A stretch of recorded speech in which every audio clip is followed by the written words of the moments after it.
Selamat petang, salam sejahtera. Terima kasih kerana bersama dengan saya di Nazilin Unity Channel. Saudara-saudara sekalian, ini satu perkara yang mengejutkan kita. Benarkah seorang ahli Dewan Undangan Negeri sah lompat parti? Itu menjadi persoalan kita. Ini semua timbul daripada satu laporan di Malaysia kini bahawa Adun UMNO Melaka hadiri majlis pelancaran jentera PN. Tentunya perkara ini menarik perhatian kerana mana mungkin seorang pemimpin atau adun daripada UMNO mahu menghadiri majlis pelancaran jentera PN kecuali beliau memang nekat untuk menyokong dan sekaligus meninggalkan parti UMNO. Adun UMNO Melaka Muhammad Jailani Khamis dilaporkan hadir pada sebuah majlis berprofil tinggi Perikatan Nasional di Johor malam tadi. Acara itu bagi menandakan bermulanya kempen Perikatan Nasional bagi pilihan raya kecil PRK Simpang Jeram dan Pulai yang berlangsung pada 9 September ini. Kehadiran Jailani malam tadi diumumkan oleh Setiausaha Agung PAS Taqiyuddin Hassan yang memaklumkan ada rakan dari Melaka yang menyertai mereka. Menurut akhbar The Star, Jailani berkata dia hadir pada majlis itu bagi pihak Muafakat Nasional, sebuah NGO yang diterajui oleh bekas Setiausaha Agung BN Anwar Musa. Anwar Musa dipecat daripada UMNO pada 16 Disember tahun lalu kerana dakwa cuba menggugat UMNO. Susulan itu, dia mengasaskan Muafakat Nasional dan membawa masuk PAS bersama. Saya mewakili Anwar di sini kerana Muafakat Nasional berpegang teguh dengan kepercayaan kepada perpaduan ummah. Kebetulan semangat yang sama dikongsikan oleh Perikatan Nasional. Kami percaya perpaduan ini tidak akan mati dan kami tidak bermusuhan dengan mana-mana parti politik, katanya. Jailani berkata kehadirannya pada majlis itu bukan bermakna dia akan meninggalkan UMNO. Bukan, kita cuma mahu perpaduan ini diteruskan. Jika tidak melalui PAS, UMNO dan Bersatu, maka melalui Muafakat Nasional sebagai NGO, kata beliau. Perlu ada ruang untuk Parti Melayu duduk bersama dan bersatu, katanya lagi. Tindakan Jailani itu dijangka akan menimbulkan rasa kurang senang di kalangan pimpinan UMNO yang berikrar akan menyokong usaha kerajaan Pakatan Harapan dalam mempertahankan kedua-dua kerusi tersebut. Jailani dilantik sebagai adun Rembia pada tahun 2018 dan tiket PKR sebelum berpaling tadah pada tahun 2020 dia menyertai UMNO setahun kemudian. Setelah dipilih semula semasa pilihan raya Dewan Undangan Negeri Melaka 2021 atas tiket BN, dia dilantik sebagai anggota Exco Kerajaan Negeri Ketua Menteri ketika itu Sulaiman Mat Ali. Bagaimanapun, apabila Abdul Rauf Yusuf mengambil alih jawatan Ketua Menteri pada tahun ini, Jailani digugurkan.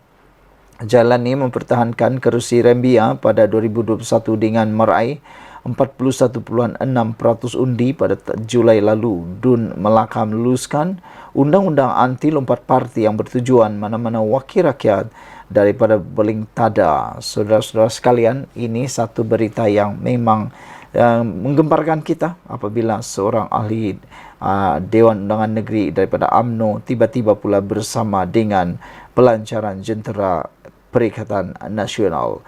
Namun demikian, apa yang mengejutkan kita ialah tiada jalan untuk mereka cuba-cuba lompat parti kerana sekarang ini ada sudah undang-undang anti lompat parti. Sekian dulu untuk kali ini. Jangan lupa tinggalkan komen anda, tekan butang subscribe. Kita jumpa lagi. Bye-bye. Selamat petang, salam sejahtera. Terima kasih kerana bersama dengan saya di Nazilin Unity Channel. Ini satu keputusan daripada Mahkamah LHDN yang amat mengejutkan seluruh rakyat Malaysia. Ianya berkaitan dengan Hamzah Zainuddin. Hari ini disahkan bahawa LHDN telah membekukan akaun bank Hamzah Zainuddin dan keluarga beliau. Lembaga Hasil Dalam Negeri LHDN dilaporkan mengambil tindakan membekukan akaun bank milik seorang pemimpin pembangkang dan ahli keluarganya. Sumber yang tahu berkenan perkara itu mengesahkan kepada Malaysia kini bahawa ahli politik tersebut ialah Setiausaha Agung Bersatu iaitu Hamzah Zainuddin. Sumber itu juga berkata akaunnya dibekukan bermula hari ini. Tindakan berkenaan dipercayai ada kaitan dengan siasatan berterusan SPRN terhadap ahli politik berkenan. Malaysia kini telah menghubungi Ketua Pesuruhjaya SPRM Azam Baki untuk mendapatkan maklum balasnya berkenan perkara ini. Sasaran politik terdahulu hari ini The Star memetik sumber yang tidak didedahkan berkata, pembukaan akaun tersebut berlaku pada hari ini namun laporan itu tidak menyatakan nama ahli politik itu secara khusus. LHDN enggan mengulas lanjut mengenai perkara itu dan menjelaskan hanya pihak yang terlibat boleh mengesahkan pembekuan akaun berkenan. Pun begitu, beberapa sumber yang rapat dengan pemimpin terbabit memberitahu The Star, tindakan yang diambil ke atas tokoh politik pembangkang berkenan memang benar. Ya, ia berlaku tetapi ahli politik berkenan tidak terganggu dengan langkah tersebut, kata beliau. Saya pasti dia ada alternatif lain, sebab itu dia tidak bimbang mengenai pembekuan akaun tersebut, kata sumber itu. Sementara itu, Sinar Harian memetik sumber menyatakan ahli politik terbabit ialah Hamzah Zainuddin. Bukan sesuatu yang mengejutkan dan memang Hamzah menjadi sasaran politik, kata sumber tersebut. Pada Jun lalu, Malaysia kini melaporkan pegawai LHDN menyerbu kediaman Hamzah Zainuddin di Kuala Lumpur dan sejumlah fail serta dokumen berkaitan akaun dan pemilik asetnya dikatakan disita. Awal bulan ini, Hamzah yang juga Ketua Pembangkang Parlimen menghantar surat tuntutan kepada kerajaan dan Azam bagi menuduh mereka menyalahgunakan kuasa untuk mendakwanya atas kesalahan yang tidak dilakukan, kata laporan ini. Saudara-saudara sekalian, ini memang mengejutkan kita apabila akaun bank Hamzah Zainuddin dan keluarganya telah pun dibekukan. Ikuti terus ulasan selepas ini. Selamat pagi, salam sejahtera. Terima kasih kerana bersama dengan saya di Nazilin Unity Channel. Ini satu lagi pendedahan terkini di mahkamah dalam perbicaraan Rosmah Mansur melibatkan pengubahan wang haram. Pendakwaan berkata, Rosmah tidak bekerja tapi terima sejumlah wang besar. Persoalan daripada pendakwaan ialah kenapa tak bekerja tapi menerima uang yang begitu besar. Pihak pendakwaan akan membuktikan bahawa Datin Seri Rosmah Mansur yang tidak bekerja telah menerima sejumlah besar wang ke dalam akaun semasanya di Affin Bank Berhad yang menggunakannya untuk membayar bil telefon dan kad kredit yang ditanggung olehnya dan ahli keluarga. Timbalan Pendakwa Raya Ahmad Akram Garib berkata, isteri Datuk Seri Najib Razak itu tidak mempunyai sumber bebas daripada sebarang pendapatan yang sah membuat pembayaran bil telefon dan kad kredit melalui cek yang ditandatanganinya. Pada setiap masa hingga pertuduhan di mahkamah, tertuduh tidak bekerja. Wang itu didepositkan ke dalam akaun bank semasa di Affin Bank Berhad. Jumlah wang yang didepositkan tidak setara dengan kemampuan tertuduh. Tertuduh menggunakan khidmat seorang individu iaitu Roslan Syari untuk membuat deposit ini bagi pihaknya. Roslan menjadi pengurus rumah kediaman Kompleks Sri Perdana di Putrajaya. Wang dalam deposit ini menjadi subjek pertuduhan pertama hingga ke-12 dalam kes ini, kata beliau dalam pernyataan pembukaannya pada hari pertama perbicaraan kes pengubahan wang haram yang dihadapi Rosmah di hadapan Hakim Mahkamah Tinggi K. Muniandi. Ahmad Akram berkata, wang berkenan tidak pernah dimaklumkan kepada Lembaga Hasil Dalam Negeri LHDN seperti yang dikehendaki oleh undang-undang dan cukai pendapatan juga tidak pernah dibayar terhadap wang berkenan. Oleh itu, Ahmad Akram berkata, pihak pendakwaan akan membuktikan bahawa ketika disoal siasat oleh pegawai SPRM, tertuduh telah membuat kenyataan palsu berhubung wang yang dimasukkan ke dalam akaunnya. Pihak pendakwaan akan mengemukakan sebagai sebahagian daripada kesnya penyataan yang direkodkan daripada tertuduh di bawah Seksyen 32 dalam kurungan 3 Akta Pencegahan Pengubahan Wang Haram, Pencegahan Pembiayaan Keganasan dan Hasil daripada Aktiviti Haram 2001. Adalah menjadi kes pendakwaan bahawa apabila keseluruhan keterangan dipertimbangkan secara menyeluruh, kelakuan tertuduh dalam semua keadaan kes itu secara adil menyokong kesimpulan yang tidak dapat ditolak bahwa deposit yang dipersoalkan adalah hasil daripada aktiviti yang menyalahi undang-undang yang bertentangan dengan Seksyen 4 dalam kurungan 1(1)(e). Bukti yang akan dikemukakan oleh pihak pendakwaan akan membuktikan bahawa deposit berkenaan boleh dipercayai secara munasabah sebagai harta yang merupakan hasil daripada aktiviti yang menyalahguna atau menyalahi undang-undang. Seperti yang telah kami katakan, tertuduh tidak mengisytiharkan wang depositnya itu di LHDN seperti yang dikehendaki oleh undang-undang, kata Ahmad Akram. Beliau juga berkata, isteri bekas Perdana Menteri itu telah melanggar Seksyen 112 Akta Cukai Pendapatan 1967 yang merupakan kesalahan berjadual di bawah AMLA. Oleh itu, ia adalah satu kesalahan yang serius yang perlunya pelakunya merupakan aktiviti yang menyalahi undang-undang yang mengikut definisi pengubahan wang haram. Mengenai fakta yang disebutkan di atas, pihak pendakwaan akan menentukan bahawa tertuduh melakukan kesalahan pengubahan wang haram seperti yang didakwa dalam pertuduhan terhadapnya, kata timbalan pendakwa raya itu. Rosmah, 71 tahun berdepan, 12 pertuduhan pengubahan wang haram, membabitkan RM 7,97,750 dan 5 pertuduhan gagal mengisytiharkan pendapatannya terhadap LHDN.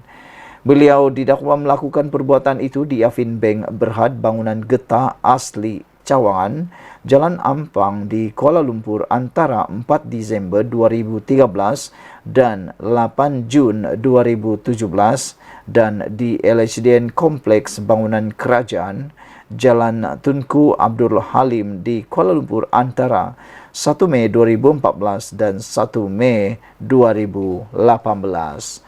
Saudara, ini ialah persoalan yang paling penting, yang paling besar harus kita ketahui. Rosmah tidak bekerja tapi terima sejumlah wang besar, kata pendakwaan. Kita jumpa lagi. Bye-bye. Selamat datang, salam sejahtera. Terima kasih kerana bersama dengan saya di Nazilin Unity Channel. Wah, ini pasti satu pendedahan yang tak pernah Anda ketahui. Sejak akhir-akhir ini, kes tentang Rosmah Mansur dan Najib Razak sudah lama dilupakan. Tetapi ianya mula timbul semula apabila kes perbicaraan mereka mula dibuka semula.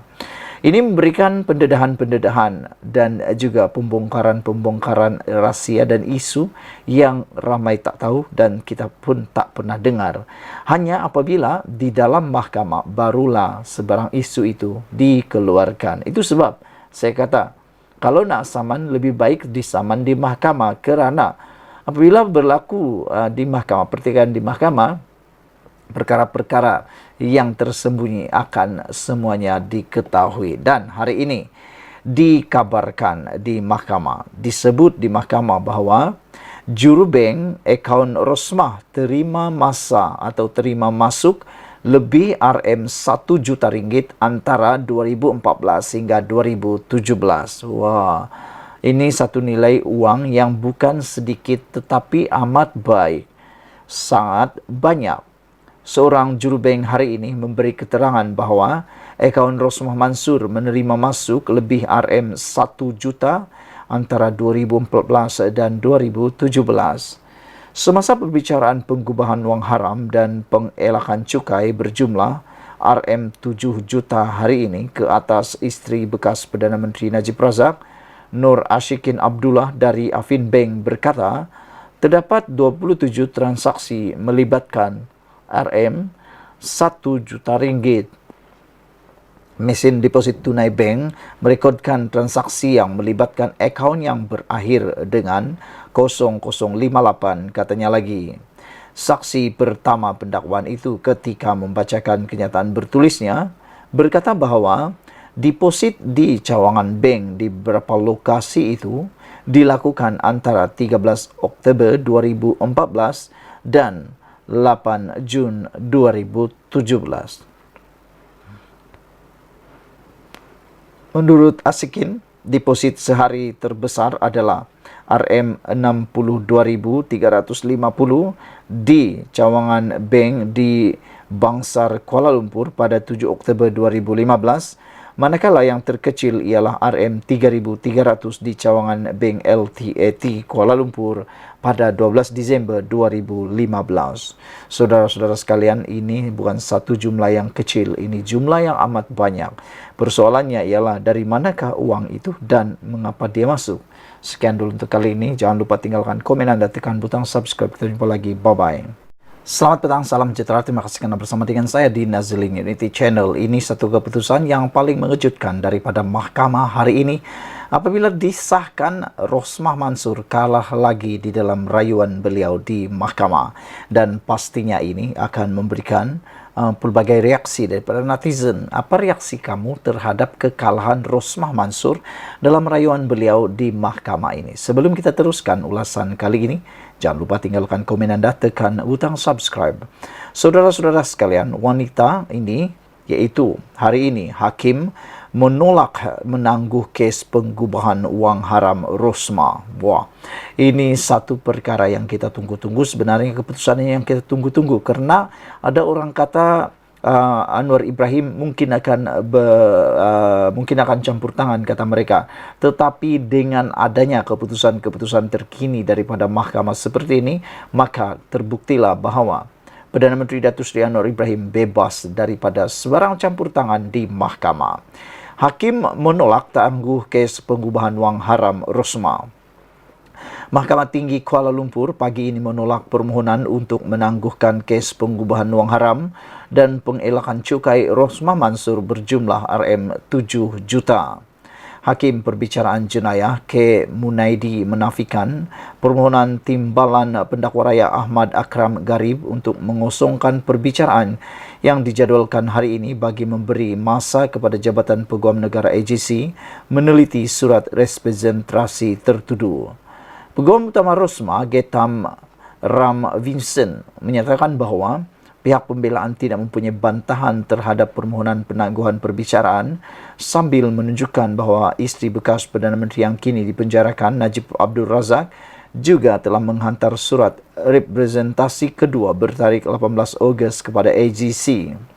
Setelah mempertimbangkan hujahan daripada pihak dan kes ini belum selesai sejak 2018 dan ia tidak dilepaskan, hanya adil kepada tertuduh dan pihak pendakwaan untuk meneruskan kes itu, kata Muniadi.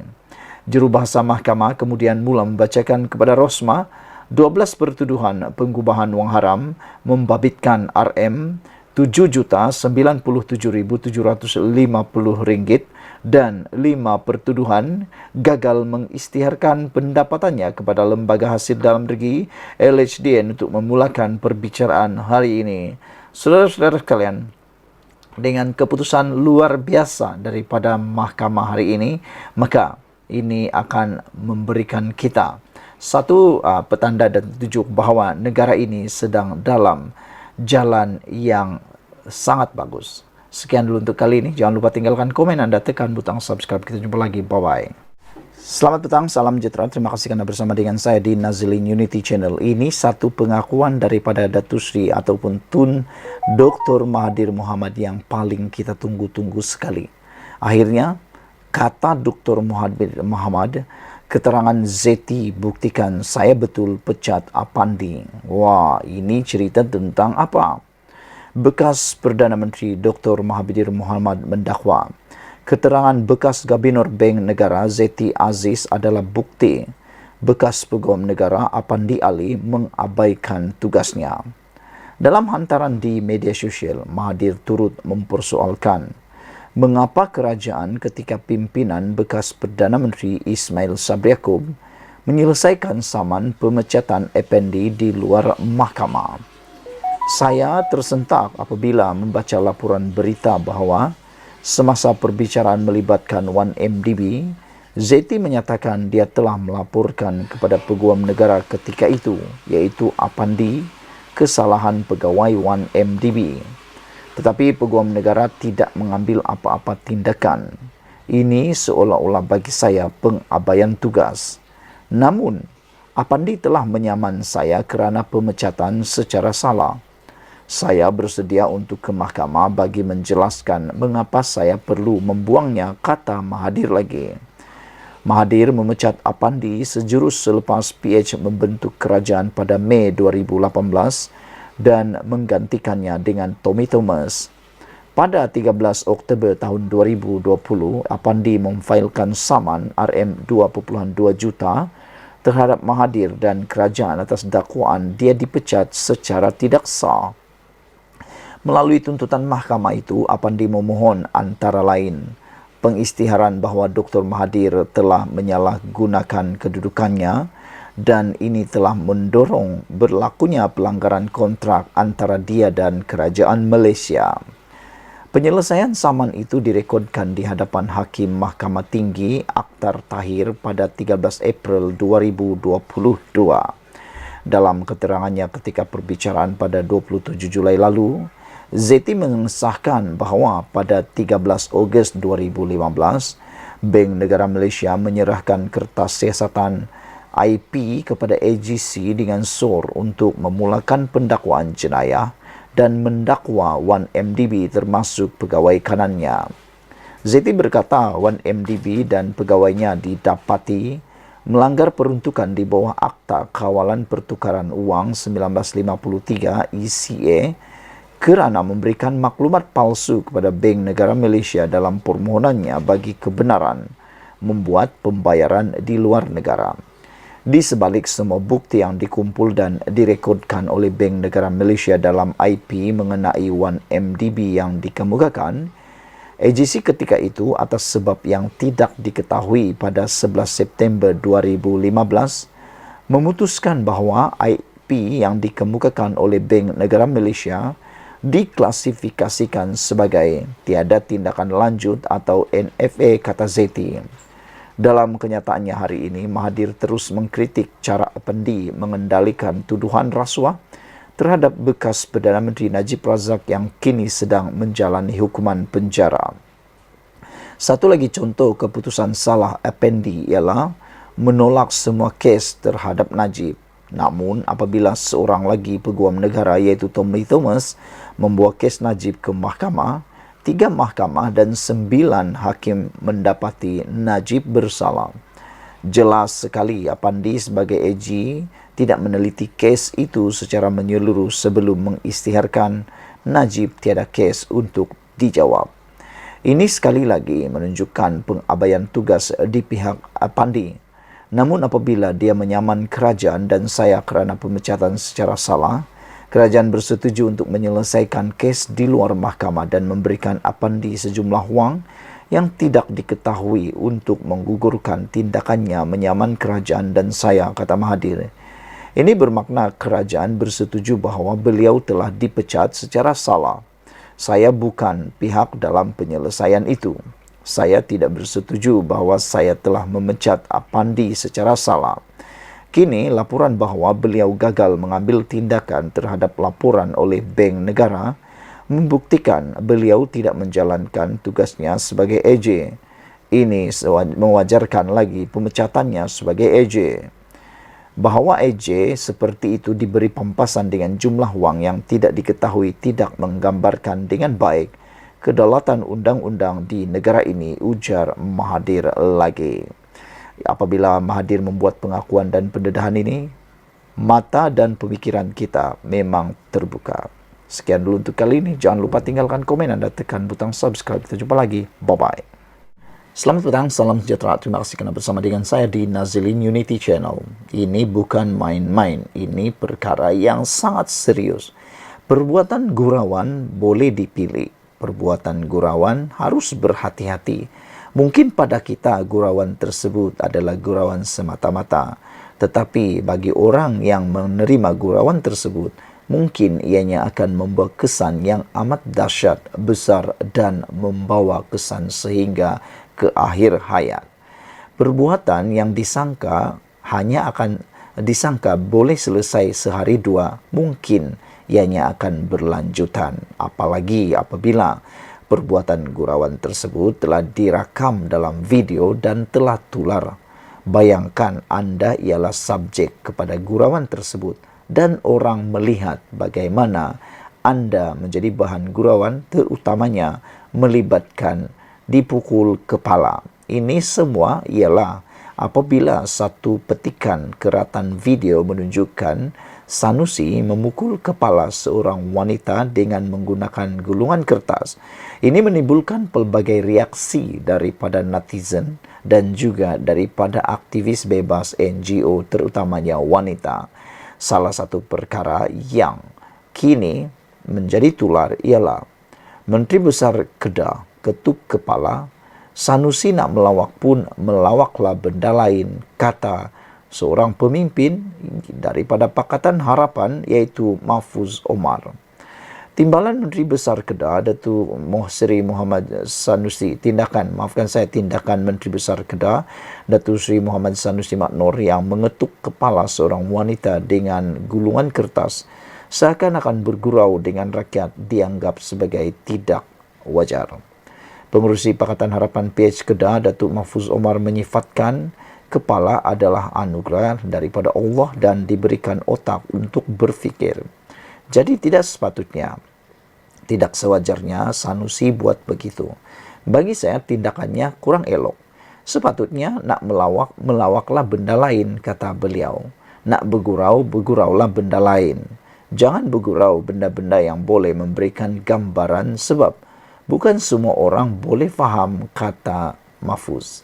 Apabila kita menjadi pemimpin seperti Menteri Besar, kita seharusnya menjaga benda-benda seperti ini, katanya ketika dihubungi Harapan Daily hari ini. Beliau berkata demikian apabila ditanya tentang video tular yang menimbulkan kontroversi melibatkan Sanusi dan seorang wanita tempoh hari. Ada netizen yang mula memberikan pandangan dan perbezaan. Kata mereka, waktu Anwar Ibrahim membuat gurauan meminta nombor telefon semasa memberikan ceramah baru-baru ini, walaun cuba mengatakan yang tak baik untuk Anwar Ibrahim.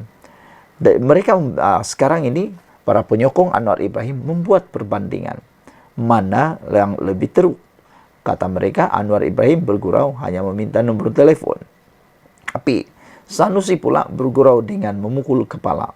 Jadi, mengetuk kepala. Jadi, mana satukah gurauan yang boleh diterima? Namun, walaupun tetap hanya menerima gurauan daripada Sanusi, tetapi tidak dapat menerima gurauan daripada Anwar Ibrahim. Itu yang dikatakan oleh para penyokong daripada blog Anwar Ibrahim. Mereka kata, kalau mereka buat, kata mereka, itu semua boleh terima, semua boleh benar. Tapi kalau Anwar yang buat, semuanya salah, kata mereka. Namun, gurauan yang dilakukan Sanusi itu tidak patut. Kadang-kadang ia memberikan contoh yang tidak baik kepada generasi baru, kata Mahfuz lagi. Mengulas lanjut, Mahfuz yang juga naib Presiden Amanah menyifatkan masyarakat sememangnya akan berasa seronok jika seseorang pemimpin bergurau bersama mereka. Jadi kita coba elak. Apatah lagi lelaki dan perempuan. Walaupun tidak menyentuh aurat dan sebagainya, tapi saya fikir tindakan itu tidak wajar, ujar beliau lagi. Baru-baru ini tular sebuah video berdurasi 18 saat yang menunjukkan tindakan ahli Dewan Undangan Negeri Adun Jeneri itu bergurau dengan mengetuk kepala seorang wanita menggunakan kertas mendapat perhatian warga maya. Kejadian tersebut turut disambut gelak tawa orang sekeliling yang menganggap ia sebagai jenaka biasa. Dan Sanusi juga telah mendapat sokongan perhatian daripada para penyokong PN dengan mengatakan, okeylah, bukan ketuk guna kuali. Penyokong PN tetap halalkan aksi Sanusi. Selepas ungkapan biadab Kepala Bapa Hang, penyokong Perikatan Nasional PN dilihat cuba untuk menghalalkan aksi Menteri Besar Kedah Datuk Seri Muhammad Sanusi Mak Nur mengetuk kepala seorang wanita dengan gulungan kertas. Malah mereka mendakwa individu bertudung warna perang yang diketuk itu merupakan anak saudara ahli Dewan Undangan Negeri Adun Jeneri berkenan. Sekian dulu untuk kali ini. Jangan lupa tinggalkan komen Anda, tekan butang subscribe. Kita jumpa lagi. Bye-bye.